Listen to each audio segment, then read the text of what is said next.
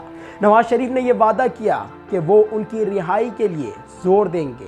پارلیمان میں ان کی واپسی کے لیے ریزولوشن پاس کی گئی اور بہت کچھ ہوا نہیں تو عمل، اور بعد میں تو یوں کہا جائے کہ قدرتی طور پر کچھ ایسا ہوا جس سے معذرت کے ساتھ پاکستانیوں کی جو اوقات ہے نا خاص کر کے وہ واضح ہو گئی۔ ہوا کچھ یوں کہ 27 جون 2010 کو پاکستان کے شہر لاہور میں ایک شخص نے 2 لوگوں کو دن دہاڑے قتل کر دیا۔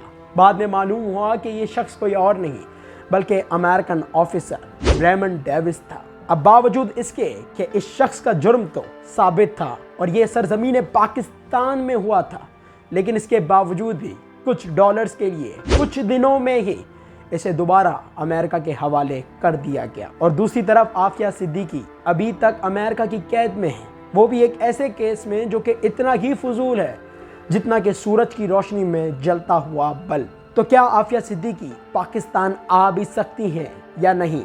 تو دیکھیں ابھی ریسنٹلی تقریباً 20 سالوں بعد عافیہ صدیقی کی سسٹر فوزیہ صدیقی کو ان سے ملنے کی اجازت دی گئی، جس کے بعد وہ سینیٹر مشتاق احمد اور برٹش لائر کلائیو اسٹیفورڈ جو کہ اس سال کے پہلے مہینے میں ہی عافیہ صدیقی سے ملے تھے، یہ سارے مل کر عافیہ صدیقی سے ملاقات کے لیے گئے، اور ان سب کے مطابق عافیہ صدیقی کے آگے کے دانت ٹوٹ چکے ہیں، جگہ جگہ انجریز ہیں، اور عافیہ صدیقی کی صرف یہی فریاد ہے کہ مجھے اس جہنم سے نکالو۔ اب کلائیو اسٹیفورڈ کی طرف سے کہا جا رہا ہے کہ عافیہ صدیقی کی رہائی ممکن ہے، صرف پاکستانی اتھارٹیز کو اور پاکستان کے لوگوں کو تھوڑا پریشر بنانا پڑے گا، کوئی ایکسچینج آفر دینی پڑے گی، جیسے کہ شکیل آفریدی کے ایکسچینج میں عافیہ صدیقی، کیونکہ اگر ایسا نہیں کیا گیا بہت جلد تو شاید بہت دیر ہو جائے۔ یہیں پر ہی اپنی ویڈیو کو اینڈ کرتا ہوں۔ ان دا اینڈ آپ سے پوچھتا ہوں، آپ کو کیا لگتا ہے ان تمام چیزوں کے حوالے سے؟ کیا عافیہ صدیقی بے قصور ہے؟ کیا عافیہ صدیقی دوبارہ پاکستان آ سکتی ہیں؟ اپنی رائے کمنٹ سیکشن میں ضرور دیں۔ ویڈیو اچھی لگی ہو تو ویڈیو کو لائک کرنا اور چینل کو سبسکرائب کرنا نہ بھولیے گا۔ اللہ حافظ۔